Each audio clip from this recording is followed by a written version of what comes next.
my parents' dog is staying with us for the next couple days, which is super awesome.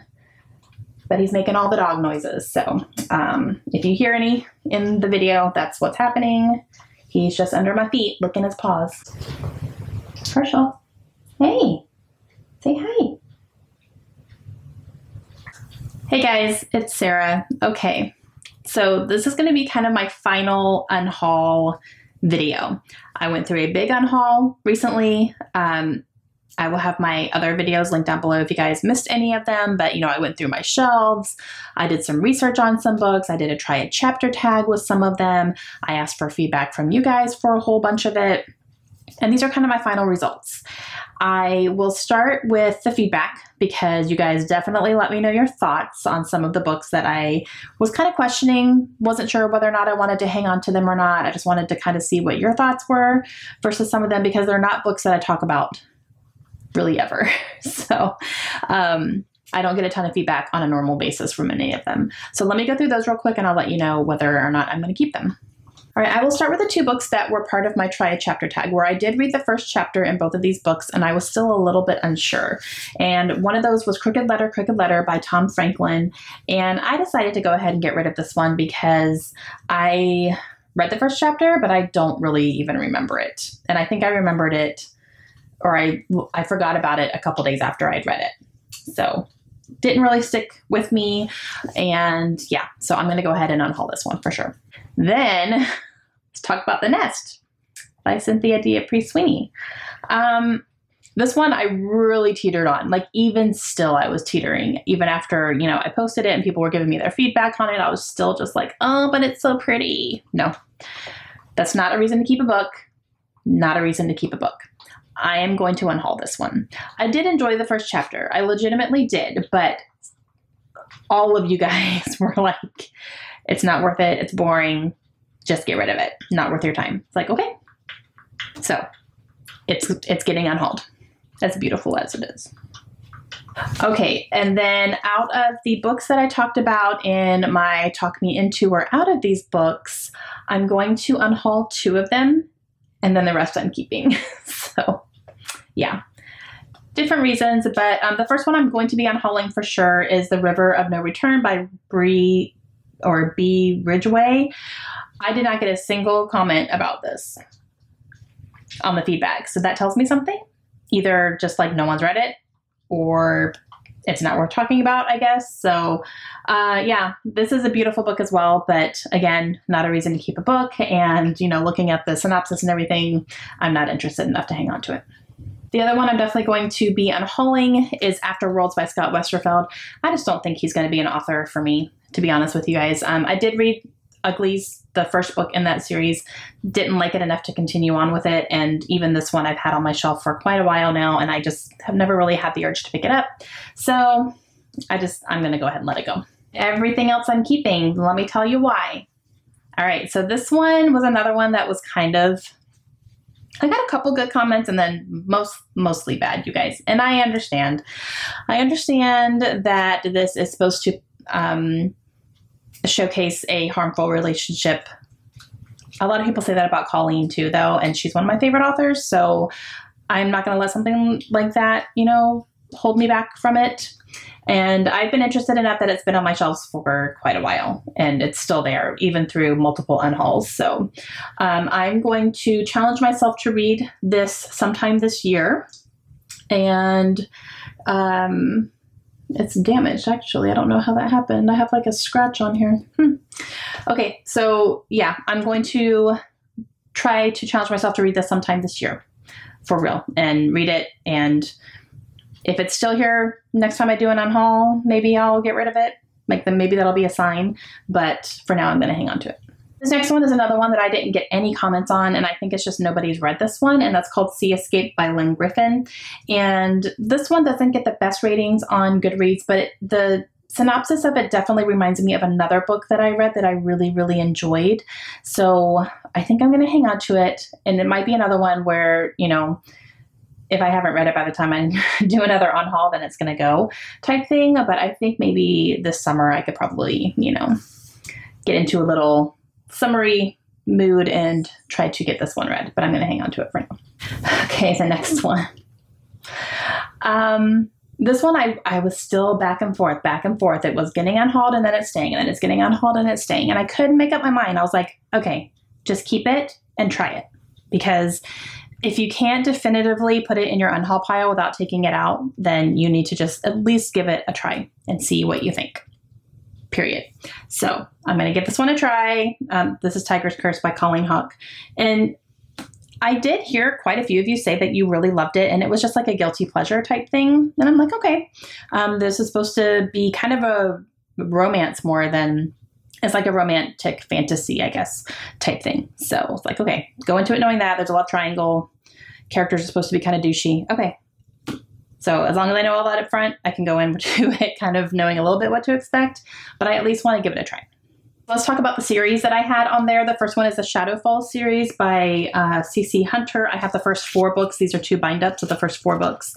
And a few of you guys said, you know, this was just kind of a guilty pleasure paranormal series, and quite a few of you said that you liked it. So I was like, okay. I did do a try chapter tag with the first book in the series, and I liked it enough that I kept it. I didn't end up reading it for that tag, but I kept it. So I think I'll go ahead and hang on to it because I do like paranormal every so often. It's not my go-to genre for sure, but there's a few paranormal books coming out this year that I'm kind of interested in. So maybe if I get into that type of mood, this could be a good one to actually pick up and start reading. And the Lux series by Jennifer L. Armentrout. Now, this one is an alien, like a young adult alien type of series. So I got some feedback on, they were fine, they were fun, they're YA, there's not a lot of substance there. And I wasn't expecting there to be a lot of substance. I was expecting this just to be something I could kind of fly through and enjoy. And, you know, it's not going to be the best books ever, and it's not going to be one of my favorite series ever, but it'll be something, you know, like, okay, that was worth it. And it is what it is. So I'm going to hang on to these for now because there's going to be times, like maybe if I hit a reading slump, that I may need something like that, just something quick and easy that I can fly through and it'll be mildly enjoyable. So I'm going to hang on to these 2. Last but certainly not least, because this is the book that I got the most comments on. Wow, you guys really like stood up for this one. And that's The Light Between Oceans by M.L. Stedman. Okay, so I got a whole lot of comments about, you know, you better put that right back on your shelves because a lot of you guys said you loved this. There were some of you guys too that said you didn't like it as much. It wasn't what you were expecting. It was very slow, that type of thing. But enough of you said, like, you know, this is a really great book. Make sure you get, you know, at least give it a chance. And I'm like, okay. So it is short. It's a very short book. So I'm going to challenge myself to read this year at some point as well and see what I think. So yeah, I'm keeping it. All right. So those are the decisions that I made on the specific books that I talked about. Now, I went through my shelves and I made the piles that I showed you guys. I did more research. I did the try chapter. I asked for your feedback. I thought I was done. And then I did a thing. I did a thing called watching Tidying Up with Marie Kondo on Netflix. Okay, do I recommend doing that? I don't know, because it got me into a frenzy of really going through my bookshelves deeper. And I actually took all of my shelves apart. I took all the books off my shelves. I put them in one spot in my living room. The only thing I didn't put in there were my Great American Reads books because I know I want to read those, and my review books. Those are the only ones I did not put in that pile. But everything else was in one pile, and I'll put a picture of what it looks like. So it really forced me to touch every single individual book, and it made me question whether or not I wanted to really keep it. So what I ended up doing was I took the opportunity to actually separate my books by genre, because that's how I like to organize my bookshelves, is by genre, but it kind of got away from me to where it wasn't by genre anymore and things were kind of all over the place. So I took the opportunity to take everything off and then really actually separate it. That's why my shelves are completely different now, because I really just separated everything the way that I wanted it to be separated. And what I did was, with the Marie Kondo method, you pick up an item and you ask yourself if it sparks joy. So does this item bring me joy? Am I happy it's in my house? Do I want to be, looking at it, touching it? Is it going to give me a good feeling when I look at this? Or is it going to be just a dread or an eye roll or, bring me bad feelings? So instead of doing that necessarily for books that I haven't read, because majority of my books I haven't read, but instead of saying, does this spark joy? I asked myself, does this spark excitement? Am I excited to read this? Would I pick this up right now and open it to the first page and start reading and be so excited to do so? That made a big difference in what I decided to get rid of.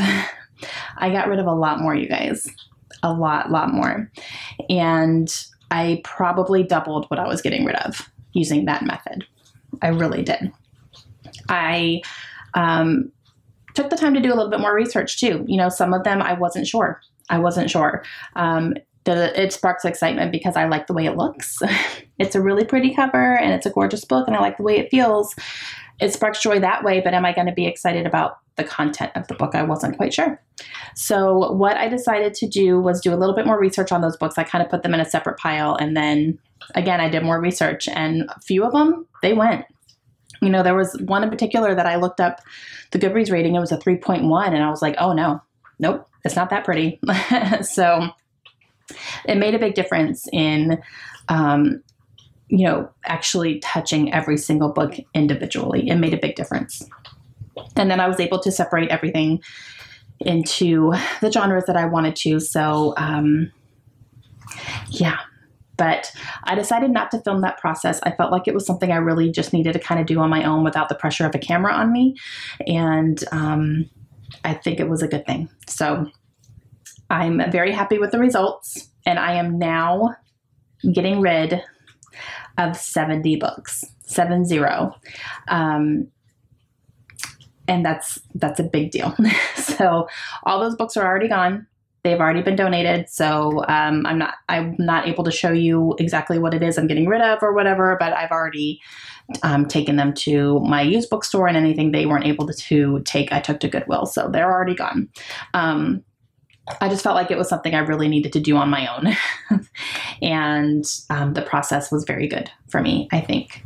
Now, I started with 565 unread books, and now I have 495. That number is going to fluctuate here soon, obviously, because, I do have some books coming in and I'm reading some books as well. I've already read 6 books this month. So, obviously it's going to fluctuate here and there, but those were kind of my final numbers after, getting rid of all those books versus what I started out with when I started this whole process. So yeah, I feel like it was a lot of books. I still have a lot though. As you can see, my bookshelves are still pretty full. I do have a little bit of wiggle room. I do have a little bit. I do have one full clear shelf of on my bookshelf in my bedroom, the little green one. One of those shelves is completely empty right now. So that's pretty cool. But yeah, so I think it was a good process. I think it was very therapeutic for me, and it has definitely gotten me to think very carefully about what I want to bring into my house, which I think is going to be the biggest takeaway for me. So I need to start really thinking about, before I bring a book into my house and I spend money on it, is it something that I'm going to want to bring in and keep and hold on to? Do I think it's going to be one of my favorites? And if not, I'm rethinking about whether or not I want to buy it. If not, maybe, okay, that could be a library book, or it could be a Kindle book if it goes on sale on Kindle. So it's not taking up physical room on my shelves. So it's definitely changing my mindset in that. And that makes me very happy, because that's definitely something that needs to be happening in my book buying habits. I need a mind shift to help me make good decisions about what I'm bringing into my house versus, what I can get from the library or what I can get on my Kindle. So it was very good. If you have not watched Tidying Up with Marie Kondo on Netflix, please do it. It's so great. And the lessons she's teaching is not just about stuff. It's about, surrounding yourself with things that make you happy. And I do love how non-judgmental she is about it. She doesn't judge anybody about what they decide to keep. And, you know, the whole point is touching everything really brings things into perspective, or seeing it all together in one space. When I took all my books off my shelves and put them in one space, I was like, oh my gosh. It was a bigger eye-opener than just seeing my bookshelves on a daily basis, because you have them all in one spot. And I was just like, and these are all mine. My husband doesn't read, you guys. So I can't even be like, oh, well, this pile is Josh's. No, he doesn't read. So it's all me. All of those books were for me. And it was a little ridiculous in my opinion. So yeah, it was a good process for me to do. And I'm really happy that I ended up doing it. So, all right, that's it for my big unhaul. That's happening. I am much more excited about a lot of these books. I touched books that I haven't touched in a very, very long time, and got me more excited to pick them up sooner rather than later. And that's going to be very good for my mood reading this year. So there's some books that are a little bit more on the forefront of my mind than they would have been normally if I hadn't touched them this time around. So, all right, that's it for me. Thank you guys so much for joining me on this process. Thank you for all of your feedback, and I hope you guys enjoyed it. Let me know down below if you guys have done the KonMari method on, you know, on tidying up anything in your house at all, especially books. But yeah, I want to know your thoughts and opinions. And if you haven't watched that show, I really, really highly recommend it. It's really good. And that's going to be it for me. So I'm going to go get to working on the books that I'm super excited to pick up. And I will talk to you guys again soon. Hope you have a great day. Bye.